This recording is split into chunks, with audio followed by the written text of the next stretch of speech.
Welcome ladies and gentlemen to another BTNeanderthal video. Today we're going to be doing a build guide covering the Summon Druid.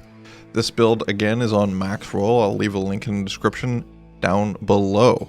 In the meantime, let's get into it. The Summon Druid as of 2.4 is actually able to summon all of its pets now, including a Summon Grizzly, 3 Dire Wolves, 5 Spirit Wolves. We have 5 ravens as well. In combination with like a beast, as it says right here, it is very good for like casual play and tele stomping or just like hunting elite packs by teleporting next to them. So as we can see here, it is very tanky, solid support, it's beginner friendly, and passive play style. However, our magic find is a little bit lacking due to some of the gear pieces that we actually end up having to use. Again, we're relying on Diablo 2 AI to do the damage for us, and that can be a little bit tricky. So clunky AI, it's not really good for things like cows with mass density unless you're doing single target, is a little bit underwhelming overall. But again, beast and tele stomping is fine. Getting into the skills, 1 point is Lycan, Werebear, Oak Sage, Carrion Vine, Shockwave, Cyclone Armor. Max out Summon, Direwolf, Raven, Grizzly, Spirit Wolf, and Heart of the Wolverine. As you can see here with the slider we have here, it can be helpful to see which ones to max out next.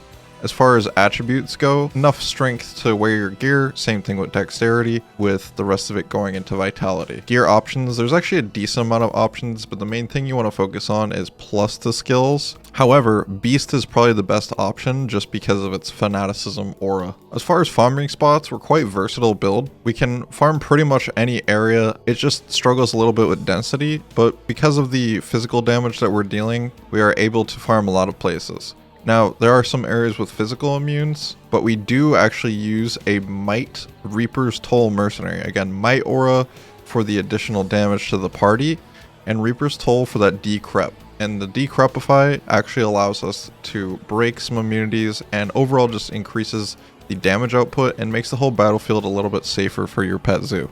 Some important breakpoints to talk about here are actually the 12 and 11 frame breakpoints. In human form, 68 FCR and 99 FCR. We're not worried about the 163. This build really shouldn't be focused on that. If you want to use Shockwave, this bear FCR is important, and all you need is 63. So as long as you hit that 68 for that human form, you don't really even have to worry about the bear. FHR can be pretty important on this build as well, especially if you are tele-stomping enemies. You might tele-stomp a dangerous pack or something like that, throwing you into hit recovery, and you want to be able to get out of that as fast as possible and let your pets take the damage for you. Hardcore viability, you want to get 75% chance to block, use Oak Sage instead of Heart of Wolverine, and then maybe slap on a Storm Shield, some life charms, or hit recovery. As far as a decent starter setup, we have this here under the build variants. Basically anything with faster run walk, resistances, plus the skills and life.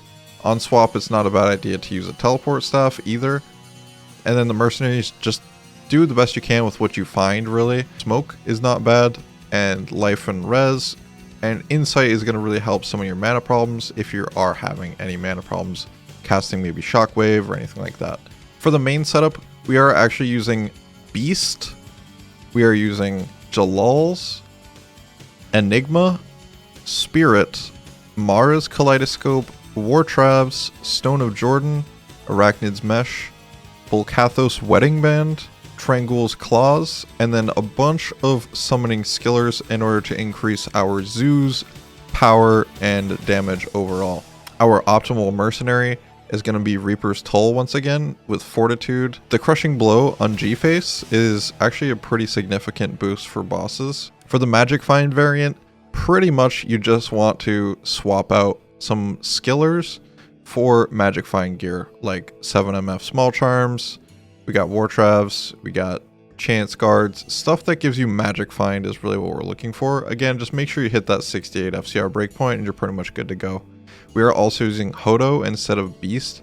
We really want to focus on low player count for this stuff. For the damage setup, this is actually a very expensive version. But if we can get something like this for a mask, this is really what we're going to be looking for. 2 to druid skills, plus 3 other skills that are in your skill tree, including like Grizzly, Direwolf, Wolverine, Raven, stuff like that. Resistances and life are also fantastic here. Get plus 3 to summon skills on our amulet. In order to kind of like smooth the rest of this build out, we want to have as much res as we can on boots and fast run walk boots. Obviously these would be the best in slot if we can get them. And then of course we have a bunch of summon skillers here. These could also be lifers if you want to be a little bit safer rather than add the MF.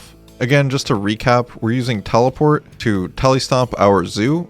We utilize Werebear and its shockwave to stun monsters when we have a little bit of extra time to spare. We stay buffed with Battle Command, Battle Orders, and Cyclone Armor to be able to tank up and stay upright in the battlefield. Reaper's Toll, again, breaks the physical resistances. You can also use an Act 5 Merc with Lawbringer to be able to do the same effect. Hopefully you found this video guide very informational. Thank you all for watching. If you do enjoy, be sure to hit that like button, subscribe. If you are interested to see me live stream, I stream on twitch.tv/BTNeanderthal. You guys are beasts.